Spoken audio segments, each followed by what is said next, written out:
Hi everyone, Sifu Sylvain with you. Namo Myoho Renge Kyo. Thanks for tuning in.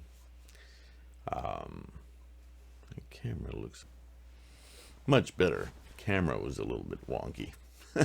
Namo Myoho Renge Kyo. Thank you so much for joining me. I'm Sifu Sylvain. If this is your first time watching, it would probably be to your benefit to start at the beginning. But we're deep into my third volume of Nichiren Go shows here, and we've already done part 1 and part 2 of the entity of the wonderful and difficult to understand law. Yeah. Now, in part 3 here, we're going to start with a question, and in this part of the Go show, we're going to answer or attempt to answer questions that I've heard since day 1 of Nichiren Buddhist practice, that as we continue to practice, we gain more insight into, and therefore it becomes more and more profound the longer we practice. But the question revolves around, what are the characters of Myoho Renge Kyo? What do those characters mean? Why those characters specifically? On and on and on. Why do we chant? Why, what are we trying to accomplish with chanting that we can't just do with our minds? And so forth. All variations of this question. Generally questioning or having doubt about Myoho Renge Kyo. But I want to make sure, and in this part it's critical that you understand, that being human, being in samsara, being in this form, we perceive, experience, and understand information and all that that word implies, and don't just think word processor information, because you'll get nowhere with that. But that is the foundation of this question. Think information atomically. If you're not a fan of science, even if you're not a fan of science, I'm sure you understand that everything in our environment, including ourselves, is made of smaller and smaller and smaller and smaller things. Things smaller than us make up this table, or trees, and things smaller than trees make up what trees are made of, and those things are also made of things smaller than those things, until we get all the way down to molecules, atoms, particles, forces, energies. So I say all that not to confuse you, I hope, but rather I want you to think a little more critically about how we communicate, how we use language, how our minds, our conscious minds, create, distinguish, and store information to make it usable for us in samsara. So I'll give you, my famous analogies. Some people are lucky enough to have a pool in their backyard.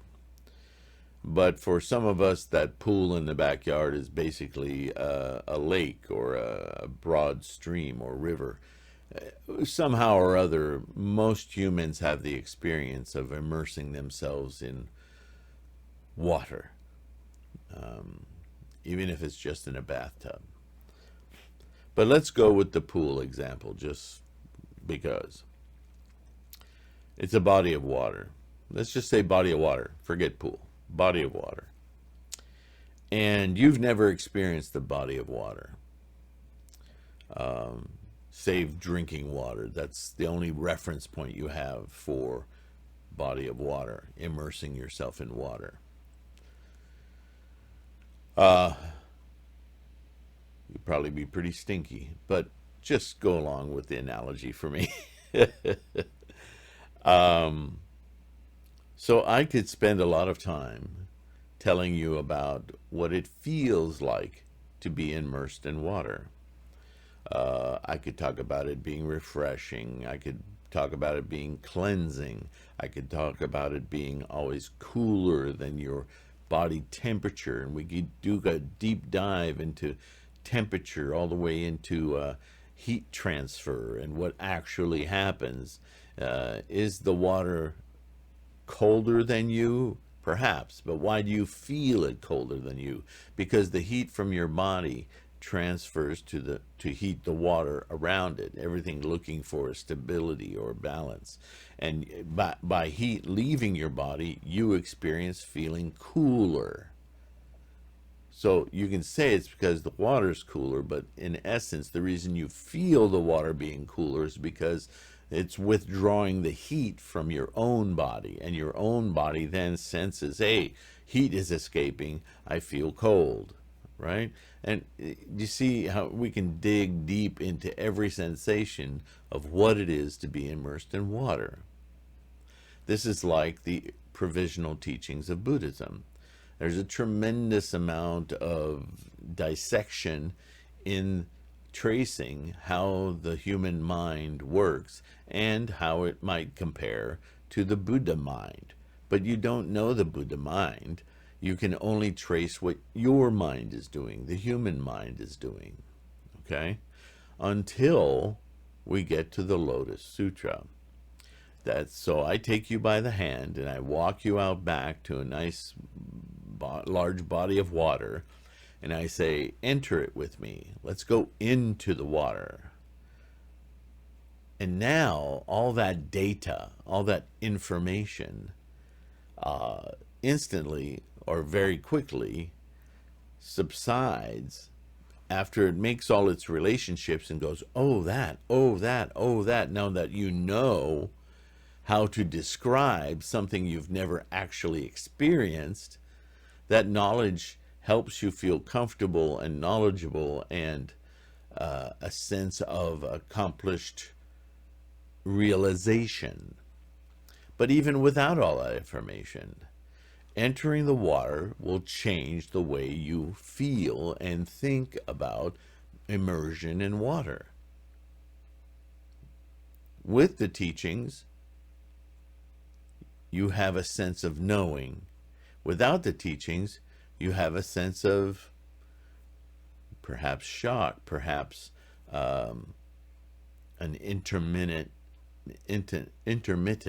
realization that once you leave the water, you long for, and you can't experience it in any other way. You have to keep coming back to the water in order to enliven that experience. With knowledge, information about it, you have a way to get your human mind to recall it, re-experience it, albeit in a lesser way.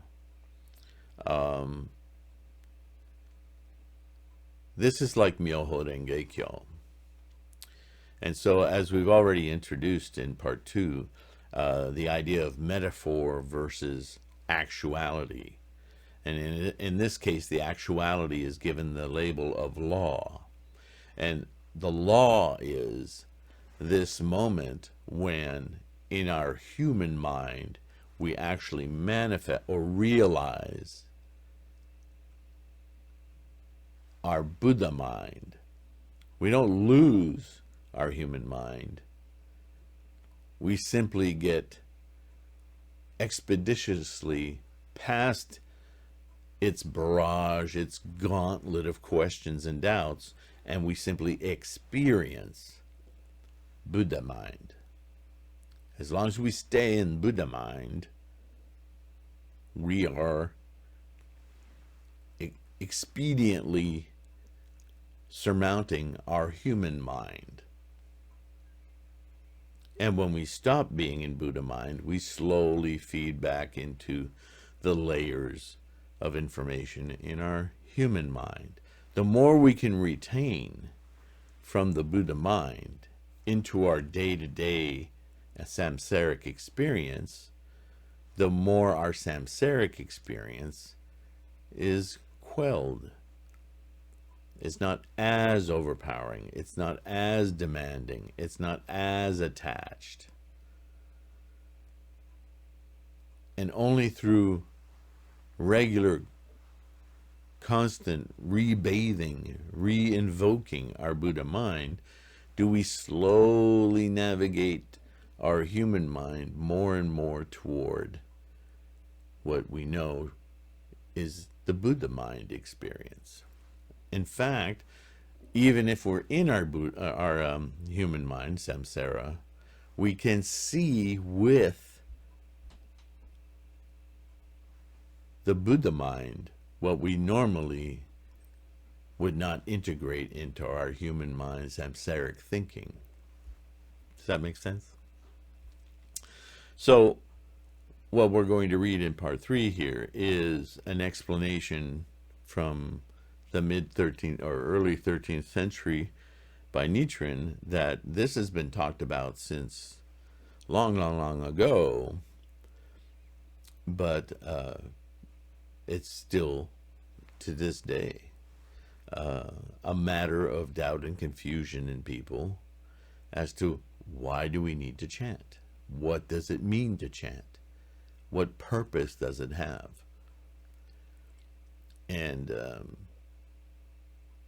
the language used here will be that basically all of the teachings are tools, expedient means to understand the experience of Buddha mind, Buddha-ness. But until you experience it, all of that's just words. So all of it is metaphor. And metaphor is the same as the experience, but only if you experience in order to understand the metaphor. They coexist. But without the metaphors, we can't dangle the carrot in front of each other. We can't say, gosh, come into the water with me. It's so refreshing. You'll feel so good. I can't even explain why. Somebody who's never been in the water might look at you like, that's too dangerous. I'm afraid. I'm not going to go in there. And so we have to develop all of these analogies, metaphors, other devices, expedient means, skillful devices, to get you to understand that this is not harmful, this won't shock you, it won't hurt you. Anything this does will be super positive and you will be better for it. All of this is just language. But it's not the experience itself. We may come close to inspiring thoughts in you that will remind you of something that you could abstractly relate to the experience, but it's never going to be the experience until you experience it. This mandala of your Gohonzon is a mandala to awaken the Gohonzon within you that's extant. You have no idea what that is. You have no idea why these words are even significant until you do it, until you chant, recite the law, the being in the water, in the body of water. You cannot experience it. This is why this is called a mirror or a mandala. It's a focus point. It's a reflection. But it is not it. It's your act of performing it that creates it. You can't, they're one and the same in that one is a tool to experience it in samsara, and the other is simply the experience of it in samsara. So it's a minor distinction, but it's a very important distinction. And the reason why we invoke it. When you invoke something, you don't create it. When you invoke it, it's already there. You simply awaken it. And it is your fundamental existence, your core, your life itself. You could argue, I experience life itself all the time. Why do I need a tool to do that? Because the life you experience in mundane, earthly, human, samsaric form is filled with delusions, with ideas that are not real, that are very temporary, and create attachments and sufferings and all manner of confusion in your mind. That's what Buddhism's about. It's clearing away those delusions, those misunderstandings of reality, so that you can experience everything in its maximal potential experience. So, with all of that blah blah blah, as one of you quoted me on saying too often, and now I say it even more, so there. Let's continue.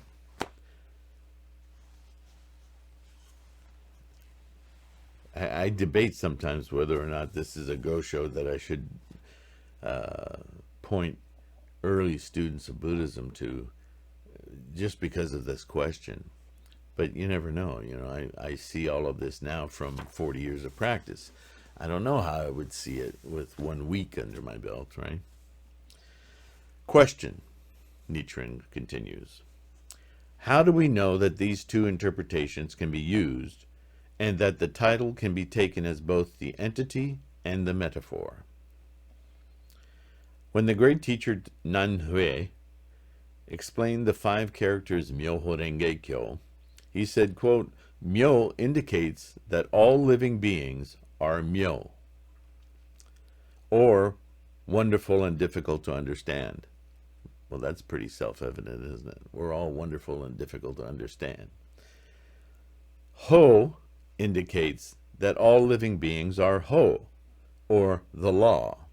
And we've already discussed that the law is simply the observation of instantiation, manifestation, formations of energy. Renge, or lotus, is the metaphor that is employed here, end quote. It would seem then, would it not, that both Nanhui and Tendai interpreted the lotus as a metaphor? Answer.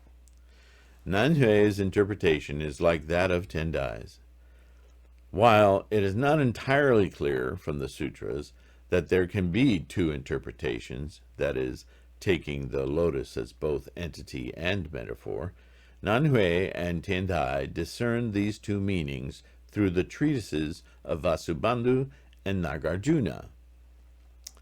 That is to say, in the treatise on the Lotus Sutra, we read, quote, the words Myoho Renge have 2 meanings.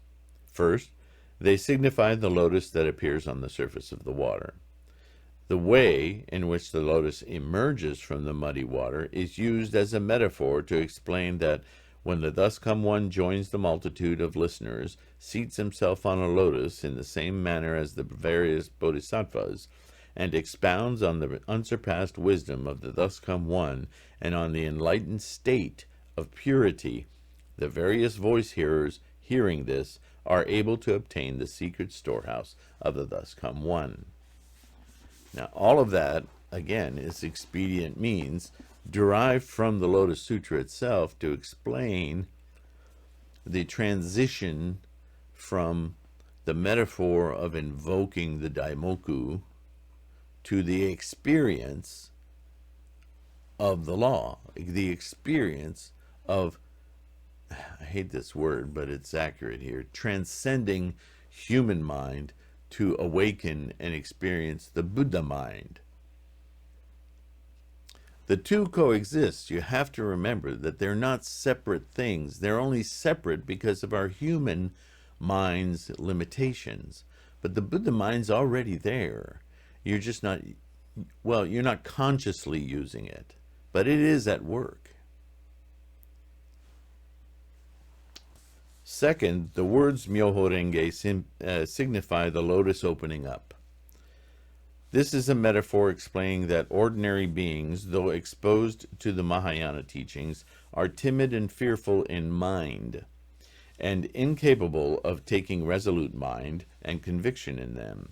Therefore, the thus come one opens or reveals his Dharma body in its pure and wonderful awakening, its purity and wonder, awakening in them the mind of resolute mind and conviction. Again, this is just other words trying to define that transcendence, that ability. See, I don't like transcendent because in the West it's used to think of anything moving from one state to another state that is separate. And I want to remove that idea of separate from you when I use that word. If I can come up with another word, I will replace it. But we maybe engage a more profound universal reality, and that our reality as samsaric beings is very, very identified and distinct. The ego, right? It's the self. And when we can see beyond all of the constructs that make us think self, we can see what we truly can think and are thinking, but is obfuscated from our thinking by all of these various attachments. So we engage through all of that mire the fundamental actual happening of consciousness that is not attached, that isn't contrived, made up, non-ego. That is this process of life that everything and everyone is a function of, right? In this passage, the word various in the phrase the various bodhisattvas refers to the fact that the bodhisattvas of both the Mahayana and Hinayana teachings, upon arriving on the scene when the Lotus Sutra is preached, are able for the first time to understand the lotus of the Buddha. So you see how the word lotus is being used here.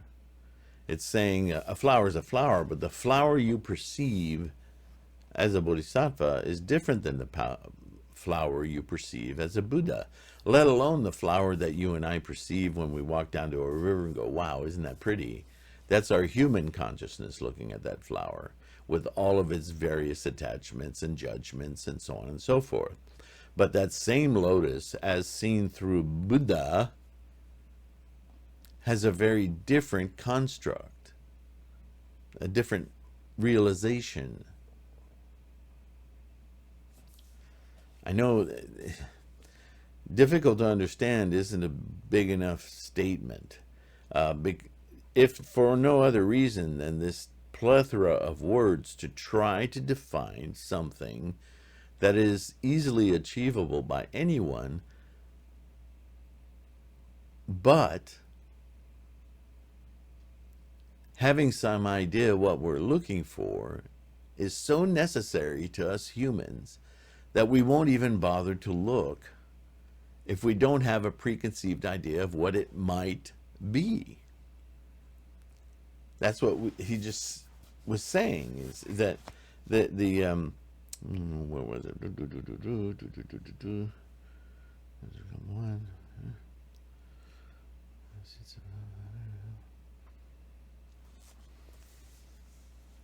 They are timid and fearful in mind, and incapable of taking resolute mind and conviction in them. Because to have a resolute mind is to have an idea what you're resolving to. That's part of the samsaric difficulty that stands in our way. To be adventurous and say, yes, I see all of the things that I'm attached to. Even if I don't see all the things I'm attached to, I know I experience suffering. I know I experience pain. Pain in my heart, pain in my mind. And if there's a way to expiate that so I don't experience that, let me at it. Let me get in there. I'm resolved to understand and experience my life without all of that garbage.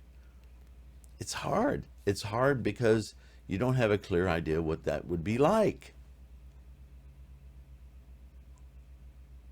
This is why Myoho Renge Kyo. This is why we chant, to invoke that which we have no idea already exists. And when we start to break down the barriers, we start to get a better idea of what that is, and that's how we increase our resolve. We build our resolute mind, because we get inklings of it every time we do it. Clarity, things resolve, things become clearer, obstacles start to fall away unexpectedly. You practice for a while and you find that, hey, you know what, I just noticed that thing that I've always been frustrated with, it hasn't happened in a long time. It's not happening anymore. Could that be? Yes, it is. Could that be? It is exactly what you think it is. It is your Buddha mind starting to influence your human experience. Not just the way you think, but how your world around you changes because you're changing the way you think. That's super hard to understand. It's wonderful, but it's super hard to understand. Arrived on the scene, blah, blah, blah. This is clear from the above passage in Treatise on the Lotus Sutra. Therefore, we know that the statement that the Bodhisattvas had already gained entrance to enlightenment through the various sutras was no more than an expedient. It wasn't a lie. It was just saying, look, he went in the pond of water, and look, all that dirt that was on him has been washed off. He's cleaner. He's got a smile on his face. He feels better, right?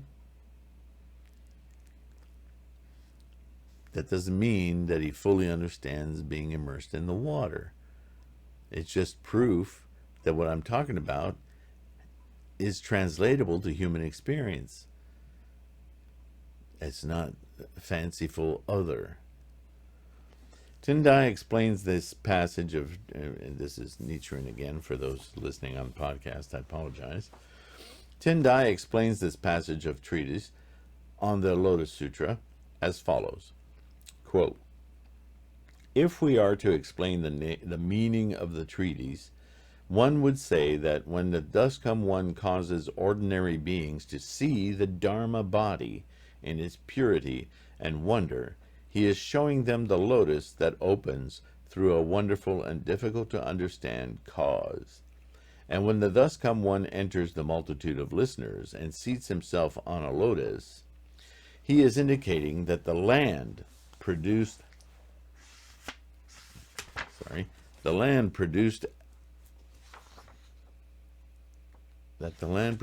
is a wonderful and difficult to understand reward is itself the lotus.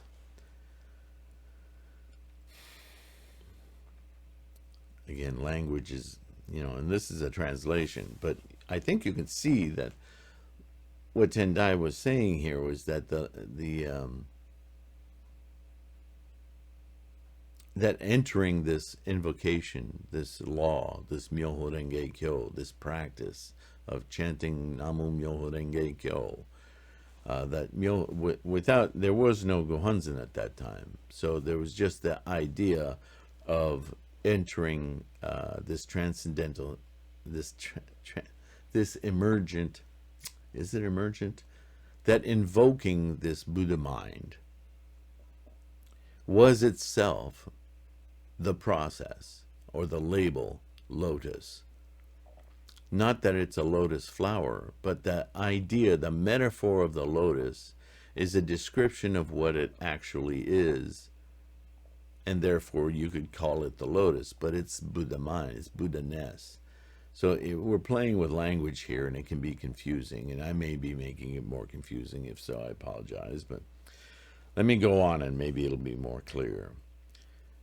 Nichiren continues, again, When Tendai wishes to give a detailed explanation of the dual interpretation of the lotus as both entity and metaphor, he quotes the passage in the Great Collection Sutra that reads, quote, "I now bow in reverence before the lotus of the Buddha," and the passage in the treatise on, end quote, and the passage on the treatise on the Lotus Sutra that has just been quoted to support his argument. As he explains, quote, "According to the Great Collection Sutra, the lotus is both the cause and the effect of constant practice, or resolute practice. When the Bodhisattvas seat themselves on the lotus, this is the lotus of the cause, practicing. But the lotus of the Buddha that one bows before in reverence is the lotus of the effect. You invoke, and then there's the invoked. Or, according to treatise on the Lotus Sutra, the land surrounding one is the lotus. That is, the Bodhisattvas, by practicing the law of the lotus, are, as a result, able to attain the land of the lotus. Thus, we should understand that the objective realm and the subjective being, who depends upon it, the cause, that is the Bodhisattva, and the effect, that is the Buddha, are all the law of the Renge, or lotus. Therefore, what need is there to employ metaphors? But because dull-witted people cannot understand the lotus of the essential nature of phenomena, an ordinary lotus is introduced as a metaphor to assist them. What harm is there in that? And elsewhere he says, quote, "If we do not use a lotus, then what are we to employ as a metaphor for all the various teachings that have been described above? It is because the law and the metaphor are expounded side by side that we refer to them by the phrase Myoho Renge." Next we come to Great Perfection of Wisdom by Bodhisattva Nagarjuna, which states, and just as an aside, Nichiren is talking about perfection of wisdom here by Bodhisattva Nagarjuna. I've referred to those teachings many times in my videos, as you'll recognize. States, quote, "The lotus represents both the law itself and a metaphor for it," end quote. The great teacher Dengyo, explaining the above passages from the treatises of Vasubandhu and Nagarjuna, writes as follows, quote, "The passage in Treatise on the Lotus Sutra says that the lotus of what is called Myoho Renge Kyo has two meanings. It does not say that an ordinary lotus has two meanings. On the whole, what is admirable here is the fact that the law and the metaphor that is used for it resemble each other. If they did not resemble each other, then how could the metaphor help people understand the meaning? That is why Great Perfection of Wisdom says that the lotus is both the law itself and a metaphor for it. A single mind, the entity of Myoho Renge Kyo, simultaneously brings to maturity both the blossom of cause and the calyx of effect. This concept is difficult to understand, but through the use of a metaphor, it can be made easy to understand. The teaching that fully sets forth the principle is called Myoho Renge Kyo." End quote. These passages from the treatises and their explanations quoted here will make the matter clear, and one should therefore examine them carefully. Nothing is hidden or held back, and hence the dual explanations of the lotus as both entity and metaphor are fully expounded. In the final analysis, the meaning of the Lotus Sutra is that the metaphor is none other than the entity of the law, and that the entity of the law is none other than the metaphor. That is why the great teacher Dengyo, in his commentary, says, quote, "The Lotus Sutra contains a great many metaphors and parables. However, when it comes to the major parables, we find that there are 7 of them. These 7 parables are none other than the entity of the law, and the entity of the law is none other than these metaphors and parables. Therefore, there is no entity of the law outside of the metaphors and parables, and there are no metaphors and parables outside of the entity of the law.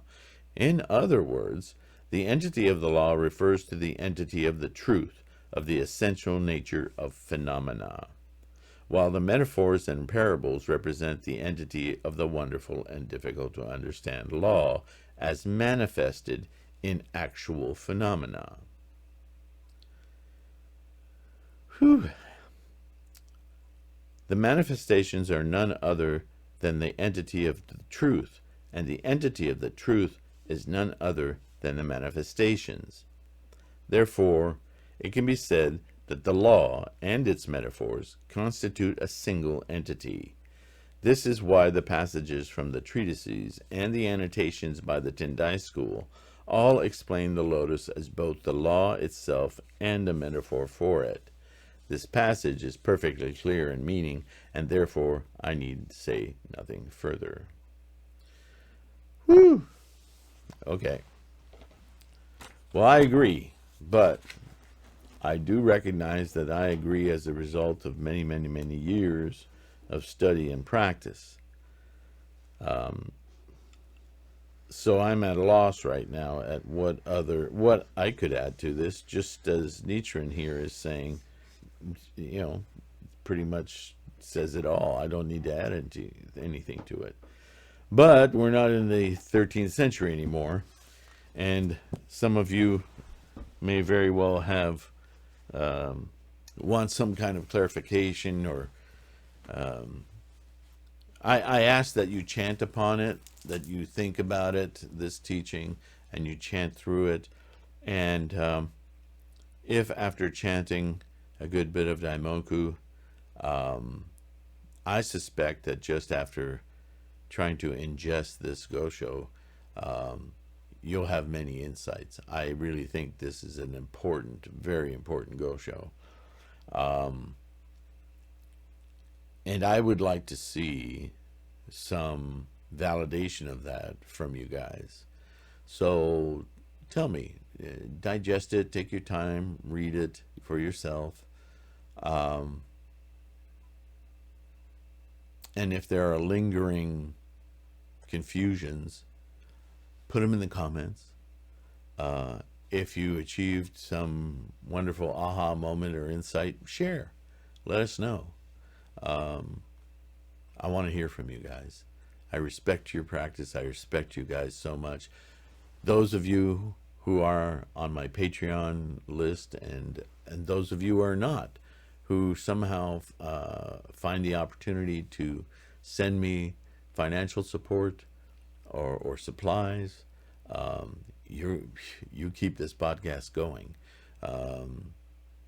I will continue to make them in whatever condition I can, but your help is invaluable, and I so appreciate those of you who can take the time and make the effort to support it.